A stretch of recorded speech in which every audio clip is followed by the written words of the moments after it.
What it do, Hardwood Knocks listeners? I am Dan Favale coming at you with my super duper, incredibly esteemed, awesome times awesome, fantabulous, spectaculario is ready for the Utah Jazz to stop sucking co-host Andrew D. Bailey. Before we get started with our Eastern Conference check-in via a mailbag, so thank you all in advance for the amazing questions that you sent in to Andy the other night. I just have our usual housekeeping notes. Above all else, please, pretty please with sugar and everything else that you like on top. Continue rating, reviewing, and subscribing to Hardwood Knocks wherever you get your podcasts. We can be found everywhere, including YouTube. Subscribe to our YouTube channel. You can still help us the most by rating and reviewing us on iTunes, even if you're not using iTunes. We just need to see those numbers goes up. It helps the podcast get found. And as we see the numbers go up, I will maybe pester you less about rating and reviewing us there. Follow Hardwood Knocks on Twitter at Hardwood Knocks. Follow Andy on Twitter at Andrew D. Bailey. You can follow me on Twitter at Dan Favale, Favale. Also follow the Blue Wire Podcast Network on Twitter at Blue Wire Pods. Last but certainly not least, shout out to this week's sponsor, Roman. You will hear their ad read in a minute. They can help men with all of their health needs, basically. We're going to talk about some awkward stuff in that ad read, but don't you worry. Roman is here for you guys. With all that out of the way, though, Andy, how are you doing? I'm doing good. Still recovering from another terrible performance by the Utah Jazz, but I'm ready to redirect my attention to the Eastern Conference and get off that topic. If you had to nutshell it, what is the Jazz's issues? We covered this in the previous pod, but it has to be more than shot selection at this point. Yeah. They don't. For the last few games, I think there's a serious lack of effort on the defensive end. They're not connected offensively. I think the biggest problem is still the fact that their leader in usage for each of the last three seasons is below average in efficiency. And Donovan Mitchell, at some point, he's going to have to figure out how to get to the line or take more threes or something. The loss of Mike Conley, even though he was shooting terribly, has hurt them too. I think he was kind of a stabilizer, especially for that first unit. The starting lineup's net rating was great this season, despite the struggles team wide. But I know you just told me to nutshell, and I gave you like 5 things. Maybe a nutshell answer would be the bench too, because they've been terrible. It's hard to nutshell a team that has so many problems right now. Fair enough. Here's another team with a lot of problems: the New York Knicks. Since we've last recorded, they have fired head coach David Fizdale. That was kind of fait accompli. I think we all saw that coming from the moment that Steve Mills and Scott Perry held that impromptu post-game press conference. I think it was November 10th or around there. And then reports came from all over, including from Bleacher Report's Howard Beck, that the Knicks remain enamored with going after Raptors president Masai Ujiri, and there was also a report that he rejected a lucrative contract extension over the summer and that he may be fascinated by the Knicks job. What do you sort of make of all of that, the latest in the world of Knicks? Well, if they wound up with Masai Ujiri, I do think that's certainly an upgrade. He's got a great track record with, even before Toronto, he did some really good things with the Nuggets. He obviously built a championship team in Toronto, and more than that, he's built a team that's had sustained success even before and after the Kawhi Leonard trade. He builds teams with depth. He has a knack for finding talent outside the lottery. He's made a lot of good trades throughout his career. I do think he brings some stability to the front office. It would be interesting to see if that stability that he brings can win out over all the chaos that has come with James Dolan over the last, whatever it's been, 20 years, 25 years, I don't even know. So if they were able to pull that hire off, I think Nuggets are not going back to his stop before Toronto. I think Knicks fans would be rightfully excited about that. But I would have tempered expectations just because as long as Dolan's there, I think you have to be a little wary. Right, and that's what this comes back to for me is I know it's a little bit different with executives than it would be player free agents. The Knicks can offer Masai Ujiri all the money under the moon, and perhaps there's something about the undertaking of, hey, if I can build a winner in New York, which hasn't won a championship in roughly 6 centuries, I'm immortalized, probably more so than I am for whatever job I've done with Toronto. That being said, I still think it matters that Dolan's there if you're him, because it's not like he's playing for this cash poor franchise. MLSE, the ownership group of the Raptors, they have deep pockets. And there's also the allure of that challenge of building another title contender in Toronto post Kawhi Leonard. Like, that's another form of validation. And to put maybe Toronto on the map as a free agent destination, or just this place that's now known for churning out contenders and developing players, and even sort of those, second or third chance guys like Rondae Hollis-Jefferson, who's playing well right now. I don't think that's unappealing, unchallenging, or stale at this point, which is why you would think he'd leave Toronto at all. And again, if it's a money issue, I can't see the Knicks outbidding Toronto to the extent that it would be a no-brainer for him to leave. My other thing is, and I've seen people say this, is that James Dolan has stayed out of basketball matters through the past two regimes, with Phil Jackson and then Steve Mills and now Scott Perry. I'm calling bullshit there because, one, part of a good team governor is that they're going to step in and put the right people in place so that they don't have to meddle to a detriment. James Dolan, we know, has meddled to a detriment in the past, and he's not putting the right people in place. It wasn't Phil Jackson, and it's certainly not Steve Mills at this point, who has been with the franchise for way too long. I think it was Bleacher Report's Howard Beck wrote a piece where he pointed out that Mills has now been promoted like 3 times within the organization. You don't get to say that he's not part of the problem then. And then also, if you go on the radio, I don't care what reporters are saying or what people around the league were saying about Kevin Durant and Kyrie Irving definitely going to the Knicks. We know that that's what they were saying.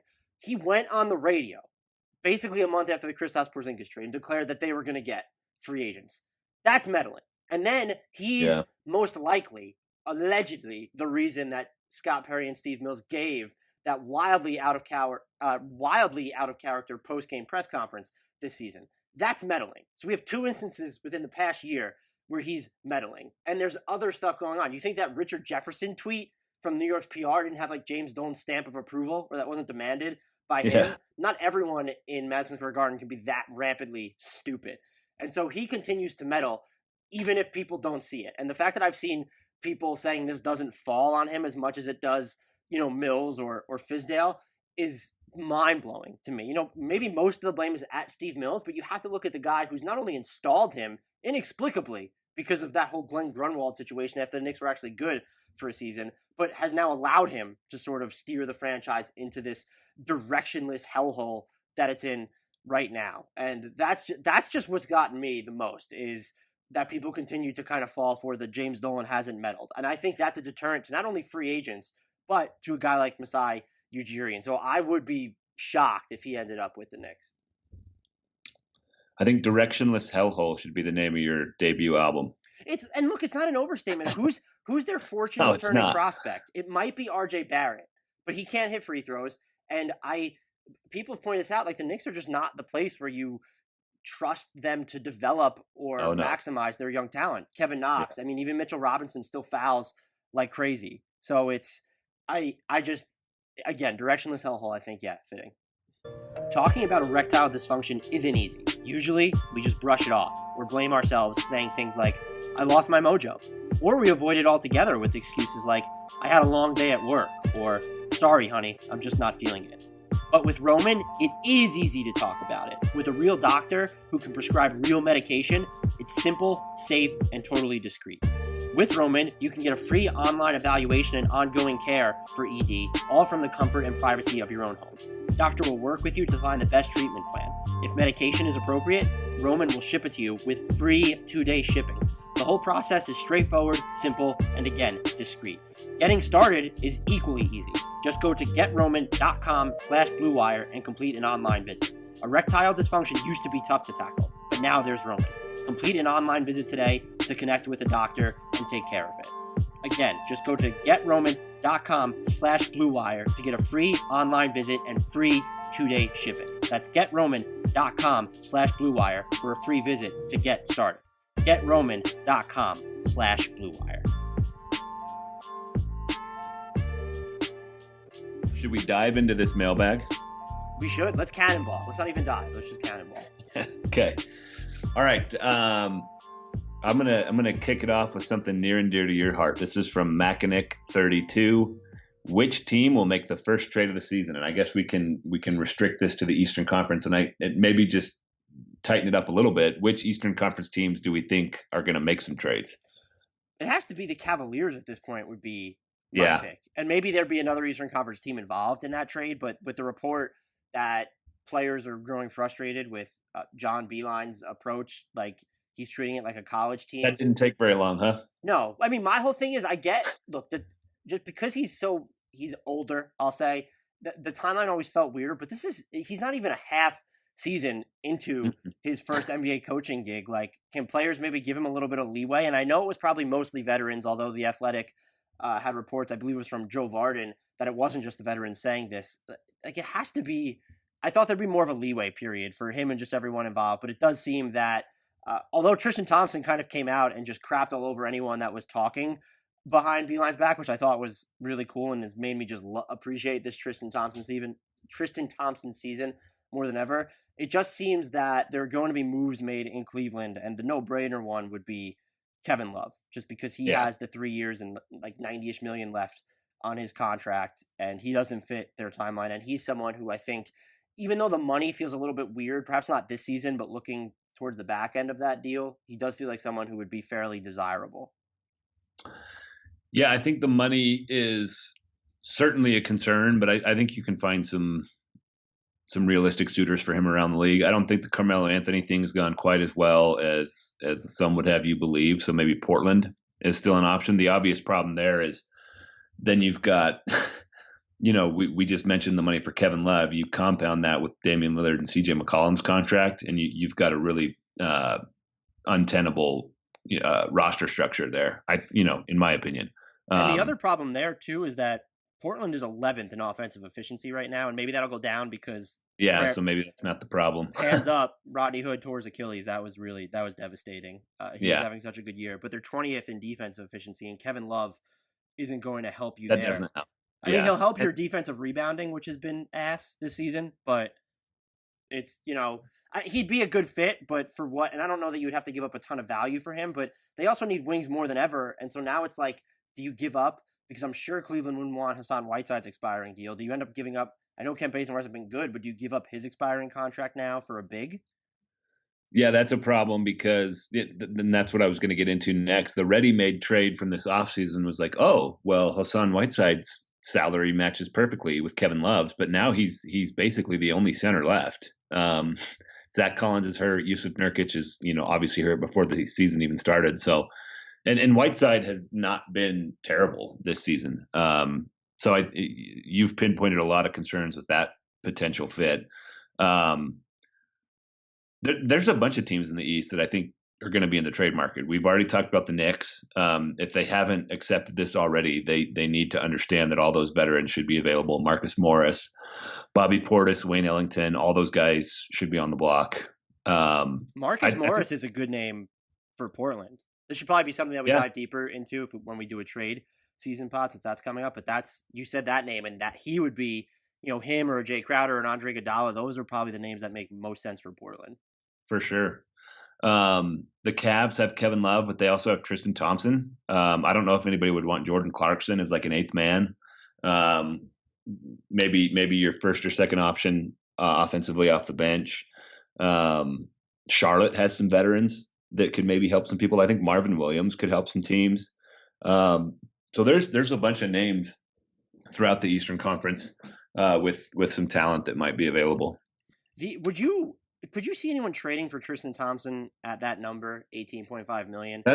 I meant to mention that too, actually. And I'm currently working on a slideshow, as you well know, because I've pestered you about it like probably 10 to 15 times. Trying to find a trade for every team in the NBA, and I've got a slide dedicated to the Kevin Love suitors. And so for Cleveland specifically, I was trying to find something that made sense for Tristan Thompson, like who can take on that contract, and it's pretty tough. And on top of that, I think it was Joe Varden who reported just, within the last week that if the front office is committed to one of the veterans, it would be Tristan Thompson, which kind of makes sense given what you said about him earlier, that he came out in defense of John Beilein. He's only 28 years old. Maybe the rest of his prime could be spent in this rebuilding time with Cleveland, but they have to at least be exploring what they can get for him. And, maybe if they can get, a couple second round picks, something like that. But salary wise, it is difficult to find a good match for him. And I like that you mentioned Charlotte too, just because I know they're sort of like hovering around the East playoff picture right now because the East playoff picture is just absurdly depressing a little bit. I don't if they eventually kind of they're 3 games out as we record this, and so that might be far enough. But let's say we fast forward to January-ish and they're even further out. A guy like Cody Zeller would be a name for me. 2 years left on his deal, and Yeah. he's cheaper than a guy like Thompson. Obviously, more money left on his deal, but it seems like it's just easier to squeeze that number in. It's $14.5 million as opposed to 18.5, and so that might be a name. I think one of those like sort of under the radar names to watch in these two. And the other team, I would say, I wouldn't pick them to move first. Definitely Charlotte, New York, or Cleveland would be my pick there. But the Bulls, do they start looking at moving off pretty much anyone? Maybe specifically the free agency acquisitions. Do you want to keep Thomas Satoransky long term if you don't know where you're going or how quick your rebuild's moving? Maybe Thaddeus Young is a name that might catch some people's attention too. For sure. We're going to actually backtrack a little bit. This is from Thomas J. Hacker. What's the best return Cleveland can get for Kevin Love? What team is the best fit for him? Some people have cited Phoenix. I'm actually not. I've heard that one too, yeah. I'm not a fan of that fit because Dario Saric is playing well. He's not hitting his 3 ball. Saric is playing well, and I think Cameron Johnson can play some 4. And Mikal Bridges too is playing out of his mind lately. He's shooting I'm approximately 2 zillion% on cuts right now, and I know he's shooting almost. I think it's 55+% from 3 over his last 6 games, and that was after he was someone I originally thought would the Suns sell high on? Could someone pick him up on the trade market just because he wasn't playing consistently to start the year? But now it feels like he's sort of hammered out a role, and he's been playing well. And he's not your de facto 4, but you have Johnson and Saric, and I'd even rather appreciate more looks with Mikal Bridges at the 4 than I would with seeing Kevin Love play with DeAndre Ayton or Aaron Baines, even though both of those are bigs that he could theoretically play alongside.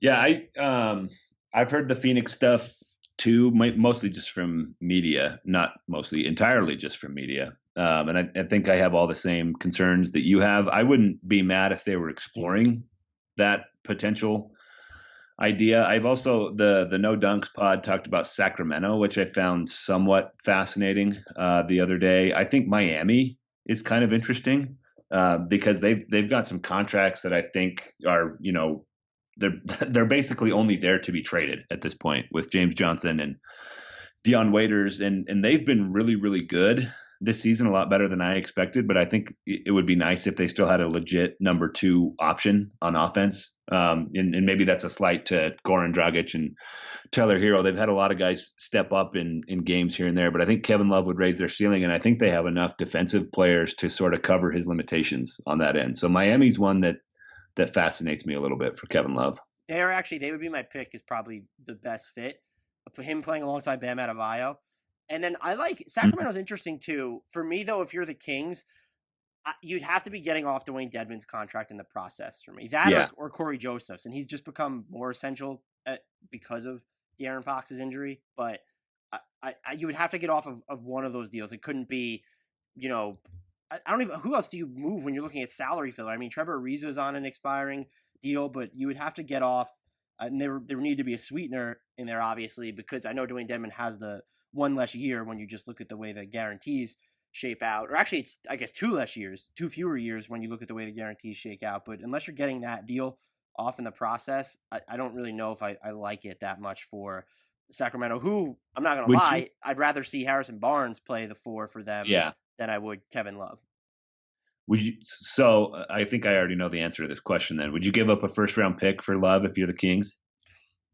It would have to be heavily protected, and you would have to be getting off Dedmon in the look, okay. Even Bielitsa's playing. He just dispatched the Houston Rockets the night before we recorded this. So yeah, who needs Kevin Love when you have Nemanja Bjelica? Bielitsa has been like criminally overlooked for the last 2 or 3 years. He's very good.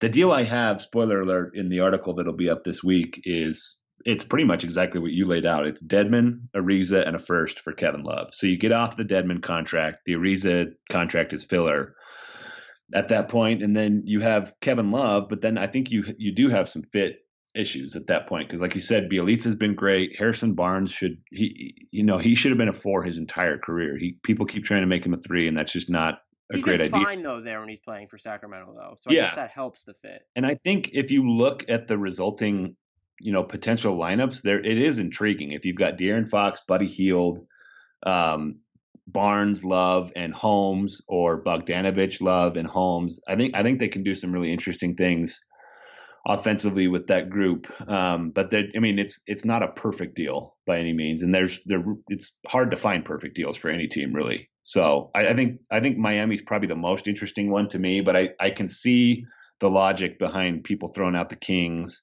and the Suns and even the Blazers still. I'm with you though. I think Miami's the most intriguing one for me. Yeah. So this is a real specific suggestion from @air_rec20. But I kind of want to use it to set up a larger discussion. He asks, what would it take for a Ben Simmons Drew Holiday swap? And my my thought that was triggered by seeing that tweet was more, we've heard talk now for at least the last couple seasons about, can Ben Simmons and Joel Embiid really fit together and really work together long term? And I've always personally thought it was way overblown. I don't mind the fit with those two near as much as other people do. So should Philadelphia even be considering any kind of a Ben Simmons trade?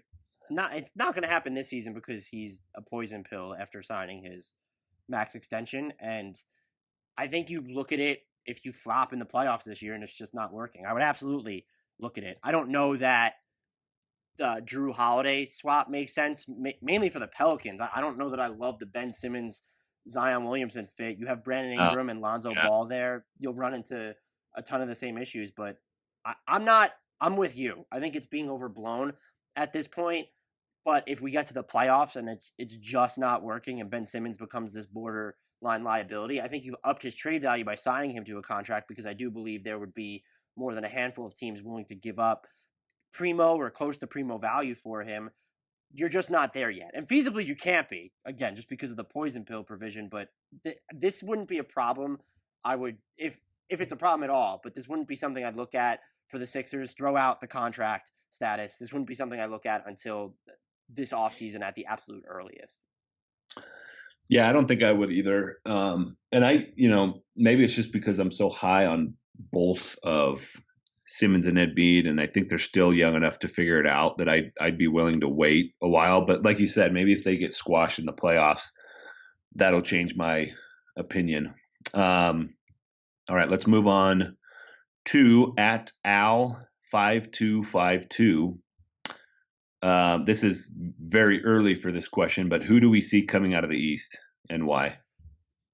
I believe we both picked the Bucks to win the East or finish first in the East, but feels pretty good now. We were also, yes, but I was nowhere near as high on them as they've played right now. And so either. they're not, I guess you could say they're a team that I was one of the teams that I was wrong about at this point, which is fine. I don't really know who's going to beat them. I'm at the point where I'm not sure that it's Philly. It could be a full strength Boston is a little bit more interesting to me, and maybe even a full strength Raptors team is more interesting to me against the Bucks. But for them right now, it just seems pretty clearly Milwaukee. And this is, I had reservations about their wing rotation beyond the main wings to start the season. They've navigated that well. Brook Lopez, by and large, has not shot well on wide open threes, but he's been a pretty big defensive monster for them. So there's still things that I don't necessarily love or like about their team, and I want to see what Eric Bledsoe looks like in the playoffs. But dude, they're just absolutely bulldozing the Eastern Conference right now. Yeah, I think Milwaukee's the default pick at the moment. Giannis is somehow even better than he was last season, which is just wild. And like you said, Lopez hasn't even started shooting, like he did last season, and maybe that kicks in at some point. And they've still just been dominant. So I think Milwaukee is in its own tier at the top. I keep misspeaking today. And then I think, are we ready to add Miami to the next tier. Like I think Toronto, Boston, and Philadelphia are all pretty close. Is Miami in that group too? I mean, right now they're third. It's super early, and I think I still have some questions about the roster, but they're a lot better than I expected too. I agree. I'm not there yet, and that maybe I should at this point because they're more than a quarter of the way through their season. I don't trust their offense. They're 12th in offensive efficiency, which is actually a drop off what they've been. They're third in effective field goal percentage. They commit turnovers more often than anyone else in the league. I don't trust it. I feel like it's going to fall off at some point, but maybe I'm wrong. I think that's fair. This is a fun one from Paul Dolores at Pag Dolores. What do you guys make of the Pistons? I'm at a loss for words to describe this team's direction. Oof, man, maybe we should have invited Lazarus Jackson, friend of the pod, Yeah, for this one. I don't really know what to make of the Pistons, and I don't nor really. do I. And you can't. I know there have probably been calls for them to blow it up, but you're 2 games out in loss column from a playoff spot of an Orlando Magic team that in itself has not really been great this season, and so I just don't know. Look, you have good games from Derrick Rose, Langston Galloway's been shooting the ball well. Blake Griffin has been up and down, but his 3 ball by and large has been falling. I don't know what to make of this team. I'm wondering if would, let's say, a healthy Reggie Jackson give them a jolt. I don't know. I also just don't know if there's a trade out there that they can make. It's when you look at the payroll right now, and if you want to blow it up, I do think you could find a taker for Blake Griffin. But then what are you telling yourself leading into this summer when Andre Drummond has stated basically that he's going to decline his player option? I honestly don't know what to make of this team.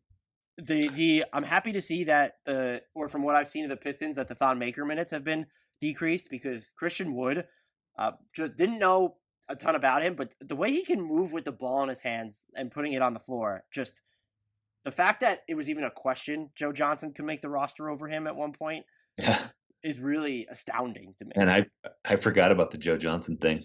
I also have no idea what Detroit's direction is, and I think that's why they should start over. I don't necessarily think they should trade everybody, but I think everybody should be on the table. I just looked this up the other day, and over the last 20 seasons, or I can't remember if I did the last 20 seasons or the last 10. But their 22nd in win percentage over the last 10 seasons, if you limit it to the last 5, it bumps up slightly to 17th.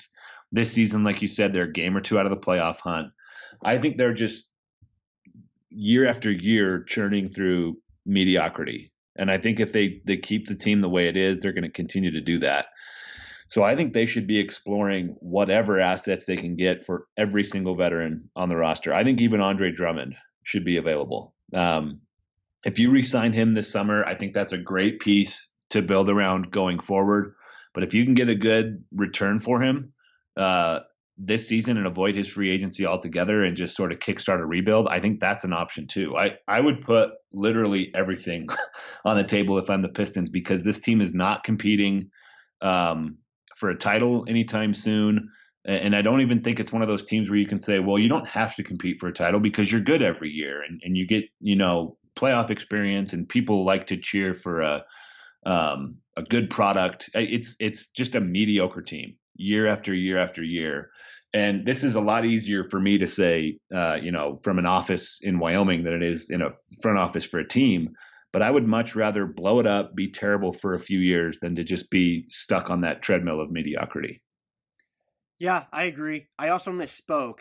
I had pull up 3-point percentage numbers on Monday, and Blake Griffin, relative to his volume, was among the league leaders and was shooting better than 36% on them. But I didn't see their game against the Pelicans where did he just go 1 for 9 or something? Yeah, and so I looked at that, and he's over his past 8 games, he's shooting 35.4% from 3, but he's 31% on the season, and that 35.4% mark, that 6 of 7 outing he had against the Cleveland Cavaliers, who are just giving up all the victories to other teams right now, is doing a lot of work there. So he's been, and look, he's coming back from, it doesn't even, of the couple games I've seen him play, it doesn't even look like he's at full bore, really. And he was playing on one leg, not even just in the playoffs last year, but to really end the season. And so I don't know if that's a lingering Yeah, issue. And then that in turn, you're talking about everyone should be on the table. What do you get for Blake that's Griffin true. if he looks Yeah, banged up and when he's owed 2 years and $75.8 million after this one? I'm even Andre Drummond at his number, 27.1 million. I'd be curious to know which team comes in there. Maybe in Atlanta, just because they might see Atlanta's who I've pinpointed for him for like 2 or 3 weeks now. My whole thing though is if you're doing that, it's because you think the Pistons are going to re-sign him in free agency because the Hawks are going to have the cap space to go out and get him this year. You don't need to give up equity. That's true. Fair point. Well, Casey, let me ask you this: if your team blow up the Pistons, do you think Detroit deconstructs this year, or do you think that they're going to kind of stand pat and go after the playoff berth? start that question over. Do you believe that if you think they're going to blow it up, do you think they will? No, I don't think they will. I think they should, but I think that's easier said than done. And I think, like I said, it's a lot easier for me to call it out here. And I think they're just kind of locked into what they've been. I don't know. That's like a real sad and lukewarm way to say it, but that's kind of what I'm thinking. What about you? I don't think they're going to either. I guess in part because I don't see the pathway to doing it. But Blake Griffin now all of a sudden means so much. And just the season he had last year, I think they might be willing to. Last year. I think they might be. I had him ranked, I think, as a top 16 or 17 player entering this season. And so maybe I should have been a little bit more conservative with that, given his knee injury. But I feel like he was so good last year, and because they don't have that clear path to really starting over, that they might be more inclined to ride this out. Because if he does improve, if he put, let's say it's after the trade deadline, late February, early March, and he really starts putting things together and is healthier, I don't know why all of a sudden it would click, but they become a team. I don't know if you could say to be reckoned with in the East, but again, the East is sort of wide open, or at least that 8th spot is sort of wide open right now. Yeah, but I just don't know. I don't know what getting the 7th or 8th seed does for Detroit at this point. They're not like the young plucky team that we can say, well, at least they got some playoff experience and now they can build on that. I don't know if there's another team, and maybe this gets back to the original question, like what's the direction with the Pistons? I don't know if there's another team in the league that screams mediocrity more than this one has over the last several seasons. They just don't really do anything for me either direction. And I feel like I was more passionate in that rant than I was a lot of other things. So maybe they do. Definitely more passionate than you were talking about the Jazz for some reason. At KCE Gamer. A lot of people have talked about this topic, so maybe we don't need to spend a ton of time on it, but he just asks if the Nets are better without Kyrie Irving. Look, I'm going to say no. It's just okay. It's way too early. I feel like it's way too early to ask that question, and you won't even really know the answer. Let's say he comes back and they get worse. You're not even going to know the answer until Kevin Durant is there. True. Yeah. Maybe they're more fun to watch without him. I don't deny that, but they also don't have Karis LeVert right now, and this is the type of basketball that they're playing is not going to be able to be floated in the playoffs. So I'm with you. I don't think you can give a definitive answer to that question. I will say though, I think there's something to teams just enjoying playing when the ball is moving. Everybody gets a touch. Everybody's moving around a little bit. I do think that sort of peps up a team offensively, and not that like Kyrie's the kind of, I think he's a ball stopper, but I don't think he's like a James Harden level ball stopper by any means. So they can still do a lot of the things that they're doing now when Kyrie Irving comes back. But to me, there is just something aesthetically pleasing for viewers, and then just sort of basketball pleasing for the players when they get to touch the ball, they get to be involved, everybody gets to handle a little bit. So I don't know how they maintain that when he comes back, and I don't know if it's critical either. Like you said, we don't really know what this team is going to be until Durant comes back, and there's just a lot of questions with the Nets, and like you said, it's probably really hard to answer that one right now. Alrighty. Oh, we kind of already touched on this, and maybe we can dig a little deeper. We'll see. At Kevin Cold 4. And then at Derek A. Spencer _. They both asked if Miami is legit. Just what does legit mean? Do we think that they're going to be second or third? in the Yeah, I'll East? frame it the way that and I guess we already answered this question, so maybe we don't need to spend a ton of time on it. But I think I was about ready to say it, but then as it was coming out of my mouth, I decided maybe not. Um, are we putting them in that tier? And I guess you already said no, because I've got Milwaukee in its own tier, and then there's Philadelphia, Boston, Toronto, or is it those three, and then the next tier is Miami and Indiana? I don't know. They might be in a tier all their own. That might be a way to put it. Maybe if you have Boston, let's say you have Milwaukee by itself, and then you have Boston, Toronto, you want to throw Philly in there. Then maybe it's just Miami, because I don't know if you put Indiana and Brooklyn there just yet. You have to see how they look when Victor Oladipo comes back for Indiana and Kyrie and Karis LeVert come back for Brooklyn. That might be the way to structure it right now. I just have reservations about Miami, and I wrote about this earlier in the season, but this is just the one nutshell. I said they ranked third in effective field goal percentage overall.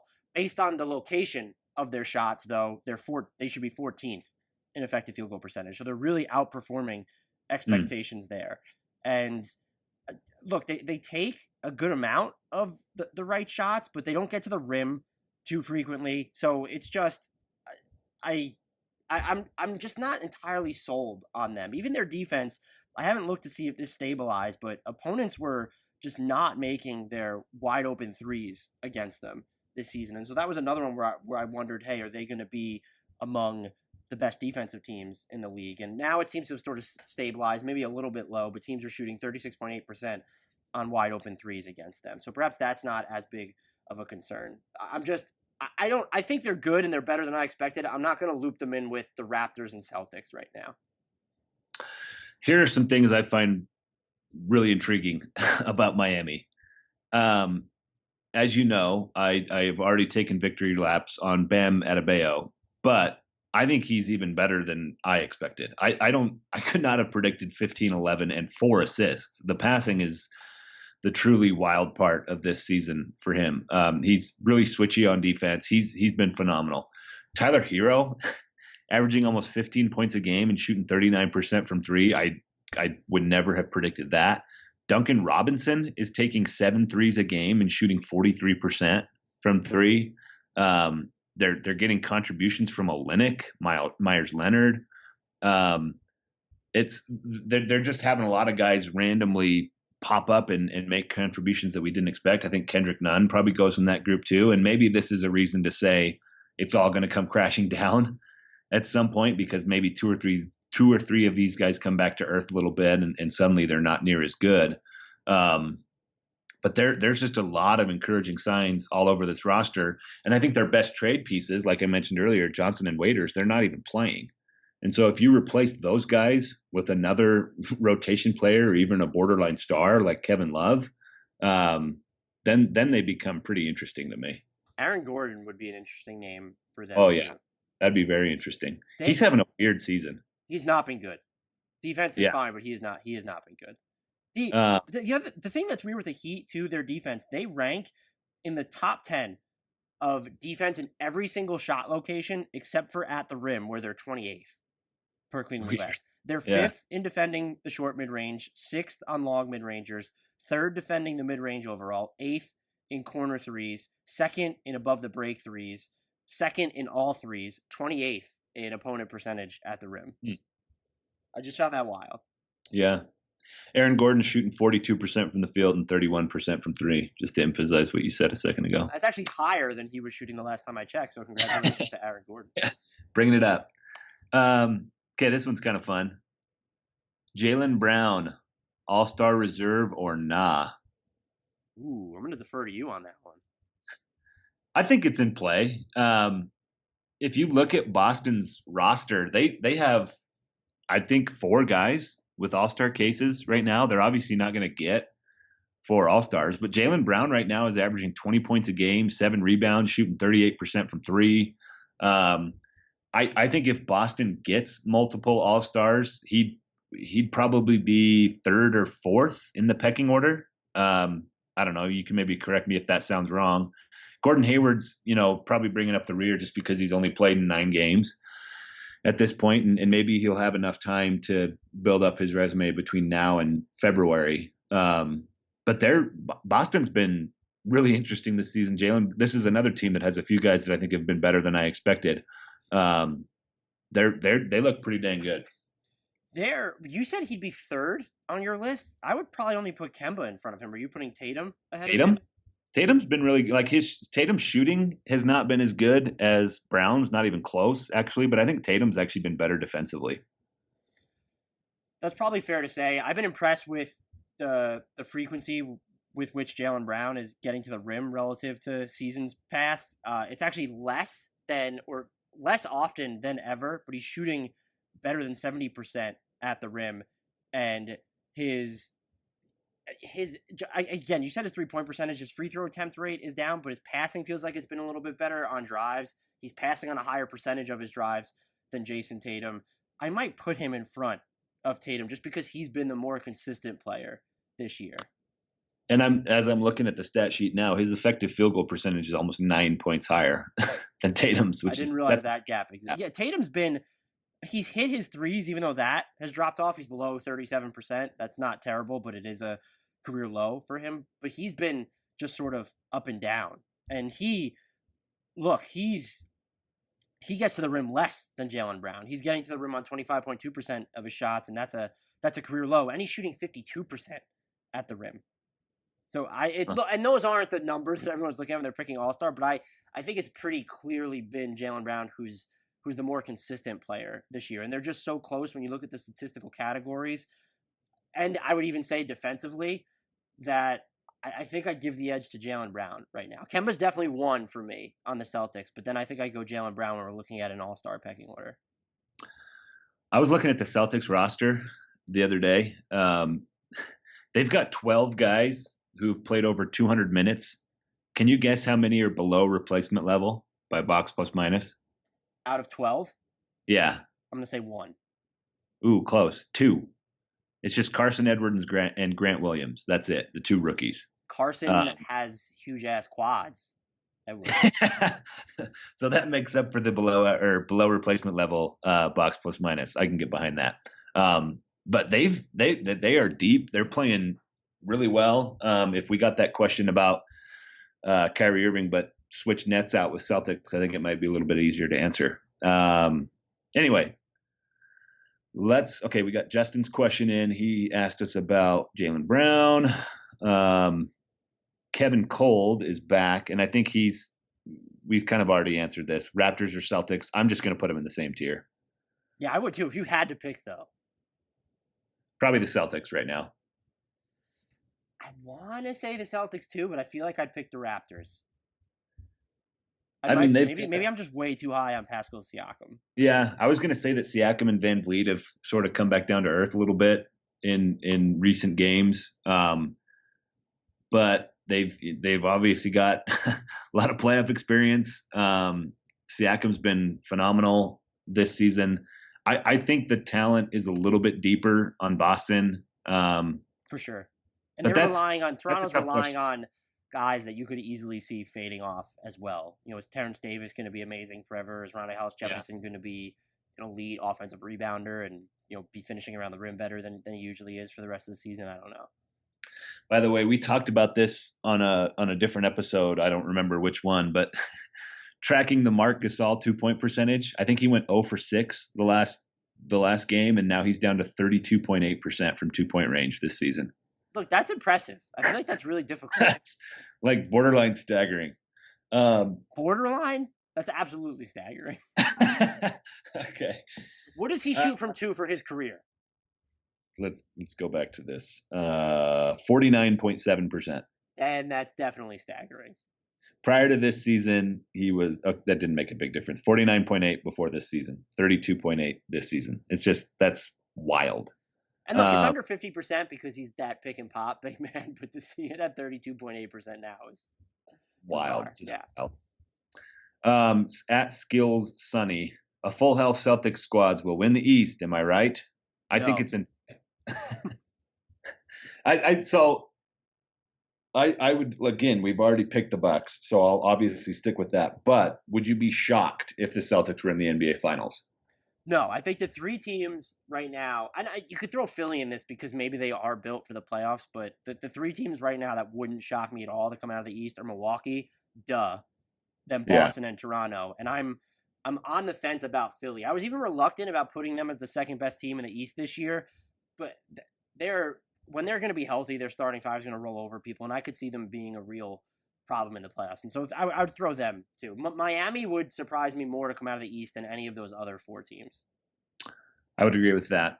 This is a fun one for me. At Real J Friedman, why does Joel Embiid dribble in traffic? Because the Sixers' floor balance is off. How is he going to get open lanes? Yeah. The turnover thing with him it's just always fascinated me. It's down a little bit this season, but it's actually up from last season. It's down from his rookie levels, but this guy turns the ball over like crazy. 4.3 per 36 minutes for his career. Not a huge deal. Obviously, Philadelphia's been like massively better when he's on the floor over the course of his career, but it's always just something that like jumps out to me. Joel Embiid turnovers. Look, and he tries to do more off the dribble work from face-up positions anyway than most bigs are going to, and so I think that accounts for it. That being said, among every player this season who has appeared in at least 5 games and is averaging at least 2.5 drives per games, that's a pool of 202 players. Joel Embiid's 21.4 turnover rate is dead last. Like the highest, right? Yeah. Yeah. Did you just pull that up since I've read this question? Yeah. That was so fast. I'm impressed. Because we all know that he has like the stuff with the problems in the post, and I just wanted to see because it felt like he was sort of attacking more from face-ups off the dribble this year from what I've seen of him. I wanted to see what that number looked like, and it's predictably high. Yeah. Interesting. All right. He is only in quotes turning the ball over on 13.3% of his post-ups, which is about where he was last year, and it's down from 2017-2018 when he was around 16%. So that's encouraging. Do they run? I need to like really lock into a couple more Philly games. They're not as fun to watch this year as I thought they were going to be. Yeah. What I was going to ask is how often do they run just a traditional Simmons Embiid pick and roll where Embiid is like truly rolling to the rim instead of just catching it at the high post or catching it in the low post like he so often does and turning and facing? This is not going to be a perfect example of that, but Philly is once again dead last in pick and roll ball handler frequency this season. Yeah. Just to give you an idea of how often the pick and roll ball handler finishes the possession, right? Yeah. I mean, we could look at, if you want me to look at the roll man, I can do that too. But my whole thing is how effective, we would have to see the specific combination numbers there, but how effective is that? Because how much damage does Joel Embiid screening for Ben Simmons do when guys are just going to go under it? Yeah. I think that's Philly's also dead last in the frequency of possessions that are finished by a roll man as well. Interesting. Yeah, I think they got to do something to get to just add a little variety to his offense. I mean, it's not like it's a big problem. He's been above average true shooting wise his entire career. I think that's heavily weighted by how often he gets to the free throw line. But I think if you just sprinkled in some other stuff beyond what they've done with him over the last few years, I do think that would help a little bit. At Bayo Rugaji, hopefully I pronounced that close to correctly. I think we can answer this one pretty quickly. Are the Bucks overhyped? No. What? I mean, maybe I shouldn't be answering like that. No. But yeah, they have the best defense in the league, and I feel like when you look at some of their players, let's say specifically a Brook Lopez, Eric Bledsoe has been close to, at least before the quarter pole, was closer to a roller coaster than not. You didn't have Chris Middleton for an extended period of time. This almost feels like a team that maybe might not even reach its absolute apex until we get later in the year. I actually think they're probably closer to underhyped than overhyped. I feel like we've heard a lot more about the Lakers and the Clippers Even the 76ers have generated a lot of buzz this season. I think the Bucks are somehow at like, what are they, 21-3, flying under the radar a little bit. And maybe it's fair to wonder about them because of the way they flamed out in the playoffs True. last season. But I think they're phenomenal. They somehow are a little bit deeper than they were last year. I think like they've got a bunch of guys contributing off the bench this year. DiVincenzo's been good. Pat Connaughton's been good. There's a lot to love with this Bucks team. George Hill has gone a long way toward replacing what Malcolm Brogdon was doing for them. So I agree. I don't think they're overhyped. In fact, I think they might be underhyped. All right, last one. This is going to be a dual question. At Stringer Bell and at Sports Talk Lest, they both ask the same thing essentially. Pacers, once Oladipo gets back, can they make any kind of a run? I would say they're better in the macro than I expected them to be without him. Mm-hmm. And so I wouldn't see why not. But it also becomes a matter of what does he look like upon return from this quad injury? Like, he might not be someone that immediately helps your 17th ranked offense. Completely agree. It might take him some time to find his game legs. And we've seen with a lot of significant injuries that sometimes it doesn't happen until the next season. Kristaps Porzingis sat out a year and a half and he still looks shaky. So these really big injuries and the amount of time that NBA players take off to rehab that stuff now, just exercising an abundance of caution.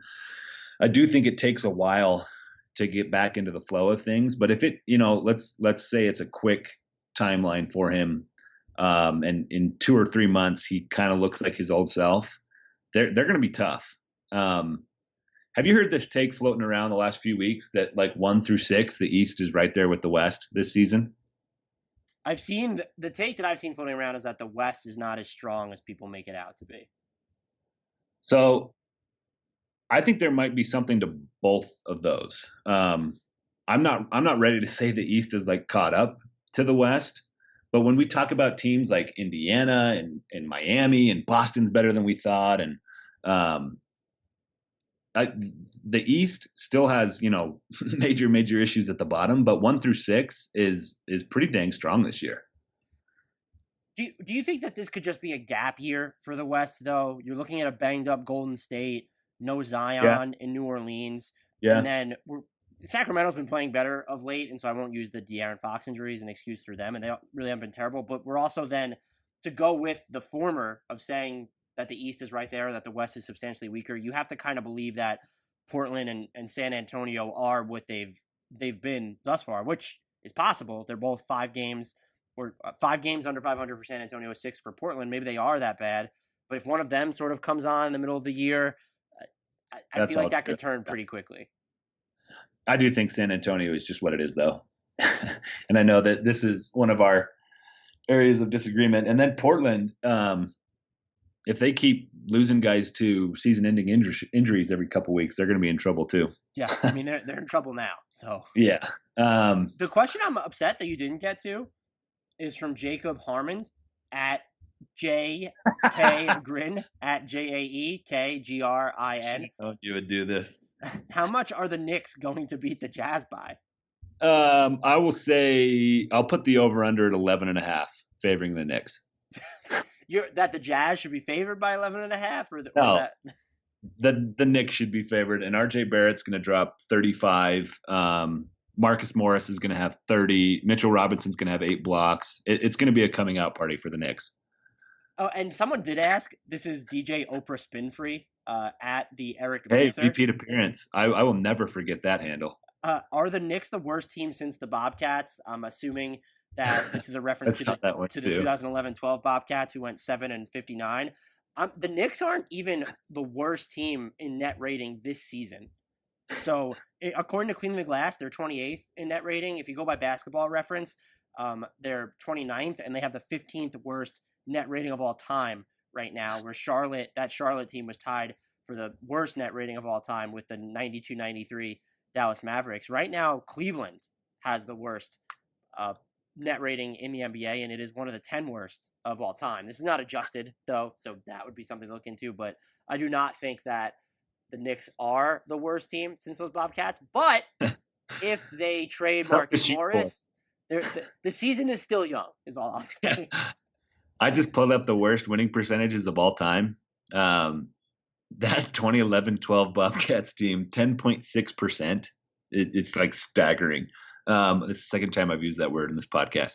But these Knicks, 2019-20, have the 15th worst winning percentage of all time. Still somehow about 7 percentage points higher than that Bobcats team.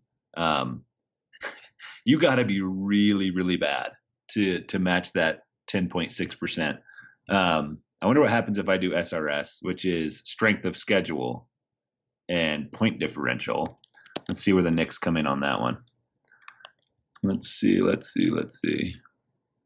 28th worst, and the Golden State Warriors are worse than them. 16th worst SRS of all time for this Warriors team. There are some teams off to some gap here. Yeah, really, really bad starts this season. I'm so glad that you mixed in those Knicks questions to close us out, especially the Jazz one. We're finishing how we started, talking about the Knicks. Yeah, talking about how the Knicks are going to pound the Jazz just warms the cockles of my heart. That was a sentence. That is a sentence. Let's splice that one out and tweet it or whatever we do for the. All right, that wraps up another mailbag. Thank you to all of you for your fantastic questions. As always, if we didn't get to yours, I'm sorry. Keep reaching out, and hopefully we'll get to them on the next one. If you want to get at us on Twitter, Dan's at Dan Favale, Favale. I'm at Andrew D. Bailey. The show is at Hardwood Knocks. The sponsor is at Blue Wire Pods. As always, we encourage you to rate, review, and subscribe to the podcast. And until next time, we leave you with the shout out to Masai Ujiri and Kyle Anderson.